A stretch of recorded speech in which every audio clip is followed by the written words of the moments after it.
Cayo, Omar, Mariluz nos acompañan en Ampliación de Noticias y Fernando, vamos a abordar otro tema que tiene que ver con la inseguridad ciudadana y las propuestas que hay para combatir justamente este flagelo. Y estamos aquí en la cabina de RPP con el general Félix Murazo, exministro del Interior. General, ¿cómo está? Muy buenos días ante todo. Buen día a ustedes y a la comunidad. Rebajatucuentas.com. Abre puertas donde otras se cierran. Con tasas desde 1.6%, impulsa tus sueños con préstamos con garantía hipotecaria. Empieza este viaje hacia el éxito. Hay un proyecto de ley que ha planteado Renovación Popular y en específico su vocero, el almirante y congresista Jorge Montoya, que tiene que ver con la posibilidad que tengan los policías para poder abatir a un delincuente, dar muerte a un delincuente si éste está en flagrancia y tiene un arma, sea esto un arma de fuego o un arma blanca, desde un punto de vista técnico y además operativo. Una ley de este tipo ayuda a combatir la inseguridad ciudadana y a proteger además legalmente a un efectivo policial? Bien, mis primeras expresiones sobre la pregunta es saludar esta iniciativa. Yo considero que con algunas modificaciones puede convertirse en un viraje del timón. Ajá. Y convertirse en un antes y en un después de una circunstancia grave que está viviendo el país, que es el incremento delictivo, con modalidades cada día más agresivas, extorsiones, sicariatos y otras más. Entonces aquí el tema es que esta situación tiene que ser controlada, no puede seguir desbordando. Entonces yo creo que aquí no nos debemos preocupar solamente de implantar una norma, sino de implementar la norma. Y eso es lo que debemos agregar. Este dispositivo, como proyecto, tiende a modificar una norma del año 2016 referente al uso de la fuerza. Uh-huh. Estamos conscientes de que esto ha desbordado y no podemos seguir así. Y yo creo que si es verdad que mantener el statu quo es peligroso, pues hay que hacer renovaciones, planteamientos, pero que sean pues viables, coherentes. Como toda norma, como todo proyecto humano, tienen lados buenos y lados malos. Esta norma, por ejemplo, está orientada a los delitos graves, ¿no es cierto? Está orientada también a aquellas situaciones que son reales, inmediatas, actuales, y que tienen que ver, por ejemplo, con la resistencia a las detenciones, con las fugas o escape, la participación en aspectos tumultuarios.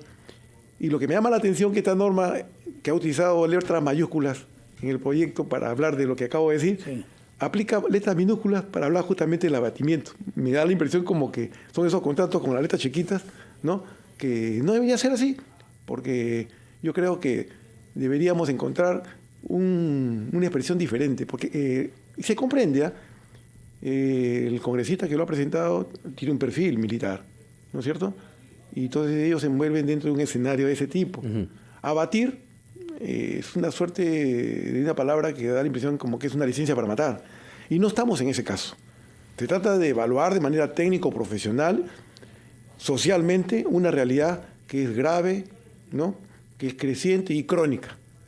Y esos planteamientos hay que hacerlo, pero desde el punto de vista técnico-profesional.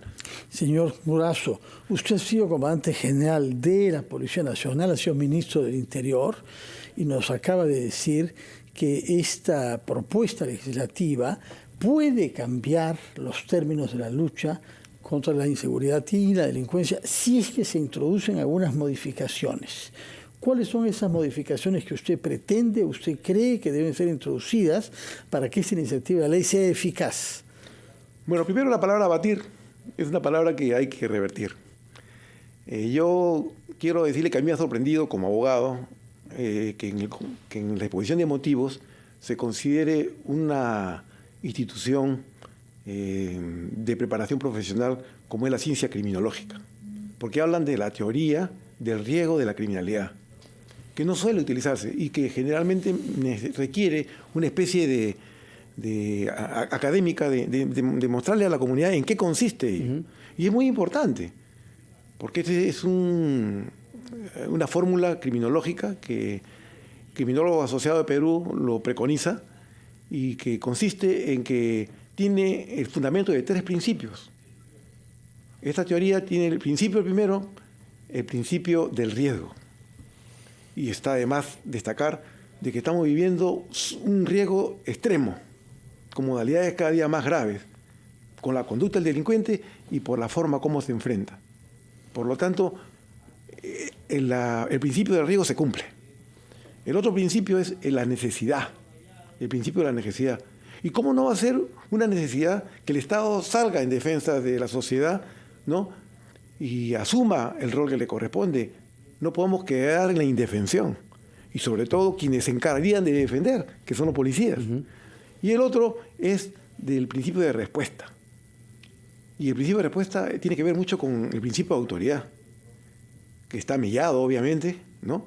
El policía piensa más de una vez para intervenir por las consecuencias que genera, porque sí es verdad que se alega la legítima defensa, la defensa propia, que tiene sus componentes, ¿no?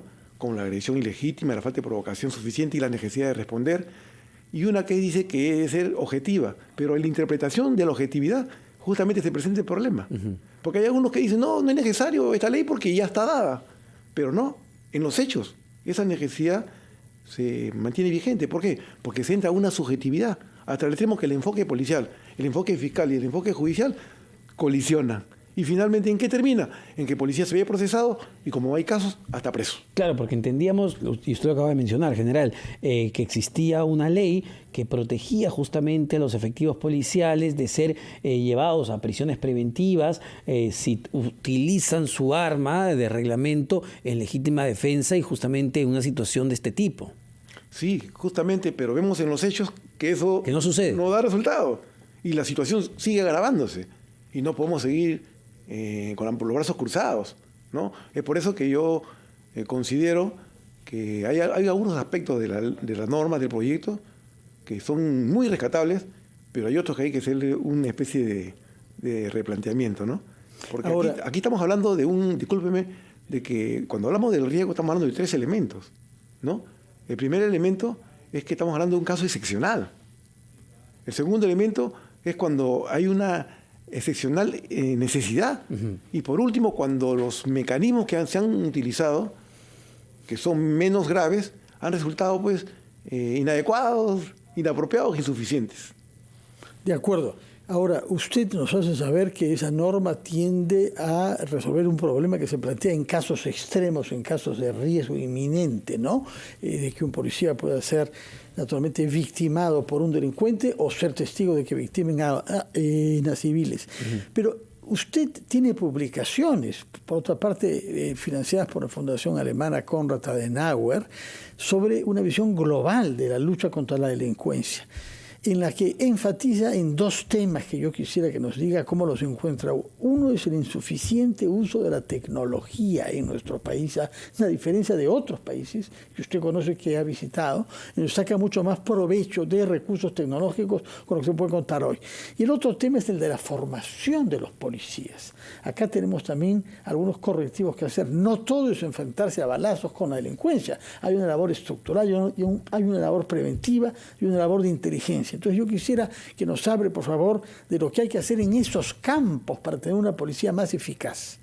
Bien. Aunque tenemos que ir a una pausa, Omar. 8:45, Fernando, vamos rápidamente. No, a ver, me dicen en producción que por favor conteste para poder terminar esta comunicación. Bien, muchas gracias por la oportunidad. Yo quiero referirme a un aspecto que yo veo que no es adecuado en esa norma. Y es cuando se dice que la finalidad fundamental de este proyecto es dotar a la policía de un recurso legal. Y ahí me parece que hay un sesgo. ¿Por qué? Porque esa es una forma de policializar un problema que tiene mayor complejidad. Aquí no se trata solamente de una arista policial, ni incluso de formación, sino se trata de un contexto mayor. Entonces, en ese sentido, se está dejando de lado un aspecto que me parece sustancial y dejar de reconocer, por ejemplo, que este problema es multisectorial y donde tienen que intervenir todos los sectores, pero no solamente intervenir de manera horizontal, sino transversal, para que haya una articulación. Hay que reconocer que este problema es intergubernamental porque tienen que intervenir el gobierno nacional, los gobiernos regionales, los gobiernos locales, pero vemos en la práctica que eso no se da. Es un tema holístico, integral, no se puede improvisar. Y lo más importante, este es un problema inclusivo, donde todos los seres humanos que vivimos aquí en Perú debemos tener roles, protocolos y obligaciones y responsabilidades que cumplir. Y eso no se da y eso lo hemos planteado acá. Y en cortito, porque nos gana el tiempo, general, usted en estos 6 meses, pongamos para no centrarnos en este gobierno nada más, en el último año, ¿ve algún tipo de estrategia para combatir justamente la inseguridad ciudadana? No, y no solamente en este gobierno, sino en muchos gobiernos. No se olvide usted que la ley de seguridad ciudadana data de febrero del año 2003. Han pasado... Pero ha habido un plan, entre tanto, Mariano Santos, ¿no?, que se pretendía una visión estratégica. No, es que el plan es de la Policía Nacional. Sí, y ahí también hay un tema que tendríamos en algún momento que conversar aparte, ¿no?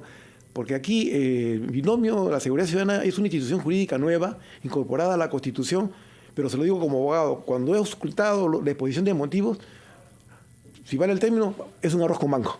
Bueno. No se entiende. Y si no se entiende, ¿cómo se va a resolver? Y encima ha colisionado con la labor importante que tiene la policía, que es el orden público. Eso no se puede improvisar. Eso tiene que responder porque es la razón de ser de la policía peruana y del mundo. General Murazo, muchas gracias. Recuerdo que usted es un general retirado de la Policía Nacional, que tiene publicaciones sobre seguridad ciudadana y que ha venido a darnos su opinión matizada, crítica en algunos aspectos, aprobatoria en otras, de la norma planteada por Renovación Popular para definir los términos del uso de la fuerza por parte de la policía ante casos de riesgo. Muchas gracias por su presencia acá, que tenga buenos días. Bien. Vamos ahora sí a una pausa, Omar, y retomamos ampliación de noticias.